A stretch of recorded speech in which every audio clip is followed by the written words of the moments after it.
নমস্কার, নিউজ ভ্যানগার্ডের পর্যায়ে প্রত্যেককে স্বাগত জানাচ্ছি। এই মুহূর্তে আপনাদের সাথে আমি রয়েছি অঙ্কিতা।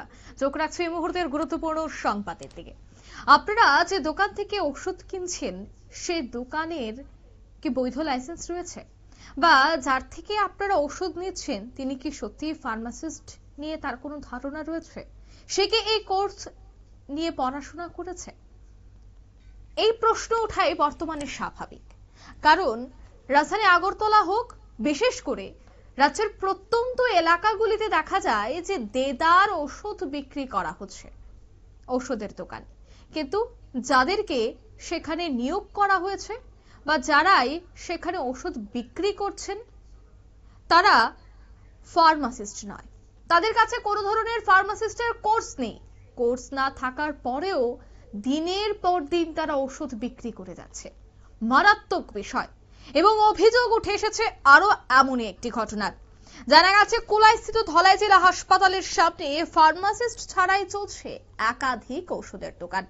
ভাবতেও অবাক লাগে যে জায়গায় জেলা হাসপাতাল রয়েছে এবং হাসপাতাল মানেই সেখানে চিকিৎসার ক্ষেত্রে মানুষজন আসেন এবং চিকিৎসকরা ওষুধ লিখে দেন, আর সেই ওষুধ কিন্তু সেই হাসপাতালের বা হাসপাতাল চত্বরের দোকান থেকেই কিনে থাকে বেশিরভাগ মানুষ। কিন্তু যে ভরসা করে দোকানে টাকা দিয়ে ওষুধপত্র কেনা হচ্ছে, সে ওষুধ কি সত্যিই নিরাপদ নাকি বিপজ্জনক? কারণ যিনি ওষুধ প্রদান করছেন তিনি ফার্মাসিস্ট কিনা তা নিয়ে এবার প্রশ্ন। অভিযোগ রয়েছে যে এবার ফার্মাসিস্ট ছাড়াই দোকান চালানো হচ্ছে। কি উঠে আছে বিস্তারিত শোনাবো প্রথমে। দপ্তরের নির্দেশিকা অনুযায়ী আমরা সব সময় সারা ত্রিপুরা রাজ্যের ড্রাগ কন্ট্রোল ডিপার্টমেন্টের সব ওষুধের দোকানে নজরদারি থাকে।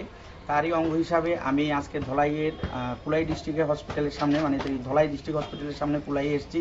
এখানে বেশ কয়েকটি ওষুধের দোকানে আমি ভিজিট করেছি। আমি সারা ত্রিপুরা রাজ্যের যতগুলি দোকান আছে আমাদের ড্রাগ কন্ট্রোল ডিপার্টমেন্ট থেকে সব সময় আমরা নজরদারি করি। স্পেশালি আমরা দেখি কোনো ওষুধ এদের যে মান, আমরা স্যাম্পলিং করে আমরা এটা স্টেট ড্রাগ টেস্টিং ল্যাবরেটরিতে পাঠাই এটার গুণমান দেখার জন্য। তারপর আমরা রিসেন্টলি কিছু ওষুধে আছে যেগুলি পেডিয়াট্রিক কাফ সিরাপ, এগুলি নিয়ে মধ্যপ্রদেশে কিছু বাচ্চা মারা গেছিলো। এখন আমরা স্পেশালটা দিচ্ছি, সবগুলো ওষুধ আমরা স্যাম্পলিং করছি যে ওষুধ আমরা মার্কেটে অ্যাভেলেবেল আছে এটার গুণমান ঠিক আছে কিনা। প্লাস আমরা ভারত সরকারের থেকে আমরা একটা কিউআর কোড আমাদের পাঠিয়েছে ডিসিজিআই থেকে, যেটা প্রত্যেকটা ওষুধের দোকানে লাগাতে হবে। এটার মধ্যে কেউ যদি কোনো ওষুধ নিয়ে কোনো কমপ্লেন থাকে ওরা ডাইরেক্ট এই টোল ফ্রি নাম্বারে ফোন করে অভিযোগ করতে পারবে। প্লাস আমরা সবসময় আমরা প্রতি মাসে আমরা ইন্সপেকশন করি। আমি এই ধলাই ডিস্ট্রিক্টের যতগুলি সাব ডিভিশন আছে, এলটিবি, গন্ডাছড়া, কমলপুর এবং আমবাসা, সবগুলো ওষুধের দোকানে নজরদারি করি। এক মাসে তো সবগুলো ওষুধের দোকানে যাওয়া সম্ভব হয় না, আমরা রুটিন করে মাসে আমরা যাই বিভিন্ন ওষুধের দোকানে, গিয়ে আমরা ইন্সপেকশন করি, রিপোর্ট আমরা অথরিটির কাছে পাঠাই। এখন কোনো ওষুধের দোকানে যদি কোনো রকমের ফল্ট থাকে, কিছু সমস্যা থাকে, সেটার উপরে ওইখানে আমাদের অথরিটি ওদেরকে সপোজ করে, তারপর সাসপেনশন হয়, মাঝে ক্যান্সেলেশনও হয়। আমরা সবসময় নজরদারি, এটা আজকে আচমকা না, সবসময় আমরা এটা থাকে, প্রতিনিয়তই আমরা করি। আমরা যে সুস্থ ভারত, যাতে মানুষ সুস্থ ওষুধটা পায়, সাশ্রয়ে পায়। আর আরেকটা আমার কাছে একটা কমপ্লেন ছিল, অনেকগুলি ওষুধের দোকানে যে জিএসটি রেটটা কমেছে, ওই রেটে বিক্রি করছে না, বর্ধিত রেটে বিক্রি করছে। ওইটা নিয়েও আমি একটু নজরদারি করছি।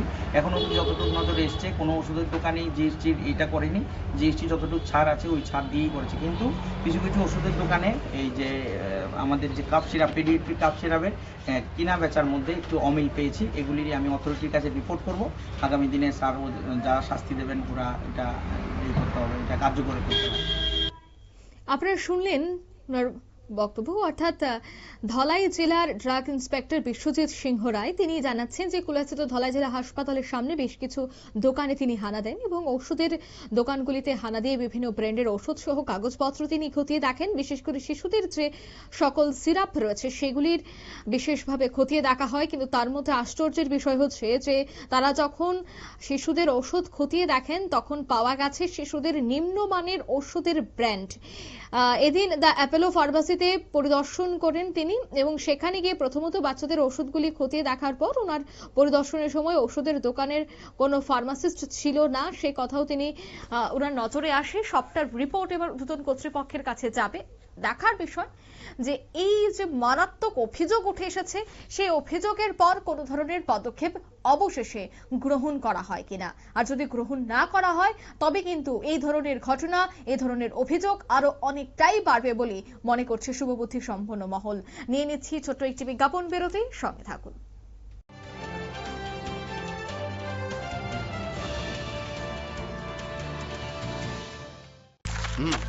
অঙ্কটা করো।